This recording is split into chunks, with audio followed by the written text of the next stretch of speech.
நெல்லை மாவட்டம் ஆலங்குளம் திமுக வேட்பாளர் மனோஜ் பாண்டியன் தன்னை ஒருமையில் பேசி அவமதித்ததாக குற்றம் சாட்டி கடையம் வடக்கு ஒன்றிய செயலாளர் மகேஷ் மாயவன் தனது பதவியை ராஜினாமா செய்திருக்கிறார்.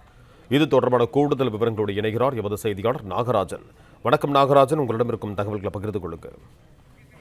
தற்பொழுது தேர்தல் பரப்புரை தீவிரமாக நடந்து வருகிறது. திமுக மற்றும் அதிமுக கட்சிகள் என பரபரப்பாக ஒவ்வொருவரும் தேர்தல் பரப்புரையில் ஈடுபட்டு வருகிறார்கள். அந்த அடிப்படையில் தென்காசி மாவட்டம் ஆலங்குளத்தில் பரப்புரையில் ஈடுபட்டிருந்த திமுக ஒன்றிய செயலாளர், அதாவது தென்காசி மாவட்டம் கடையம் பகுதி வடக்கு ஒன்றிய செயலாளராக இருந்து வந்தவர் மகேஷ் மாயவன். இவர் 20 வருடங்களுக்கு மேலாக திமுகவில் பணியாற்றி வருகிறார். இந்த நிலையில் தனது பதவியை இன்று திடீரென ராஜினாமா செய்திருக்கிறார். இதற்கு காரணமாக அவர் சொல்வது என்னவென்றால், ஆலங்குளம் தொகுதி வேட்பாளர் திமுக வேட்பாளர் கூடிய PH பால் மனோஜ் பாண்டியன் கானாவூர் பகுதியில் வாக்கு சேகரிப்பின் போது தன்னை ஒருமையில் பேசி தரம் தாழ்ந்த வார்த்தைகளால் திட்டியதாகவும், கட்சி நிர்வாகிகள் முன்னிலையிலேயே பிரச்சார வாகனத்திலிருந்து தன்னை இறக்கிவிட்டதாகவும் மகேஷ் மாயவன் தனது புகார் கடிதத்தில் குறிப்பிட்டுள்ளார். அதாவது தனது 7 ஊராட்சிகள், தான் சிறப்பாக பணியாற்றிய 7 ஊராட்சிகளில் 4 இடங்களை தன்னிடம் கலந்தாலோசிக்காமல் செயலற்றவர்களுக்கு ஒதுக்கியதாகவும், அதிமுக உறுப்பினர்களை வைத்துக் கொண்டு தன்னை தடுத்து வந்ததாகவும் குற்றம் சாட்டியிருக்கிறார். அது மட்டுமில்லாது முதல்வர் ஸ்டாலினிடம் பாராட்டு பெற்ற நான் சுயமரியாதை இழந்து பணியாற்ற விரும்பவில்லை என்று அவர் அந்த கடிதத்தில் அறிக்கையில்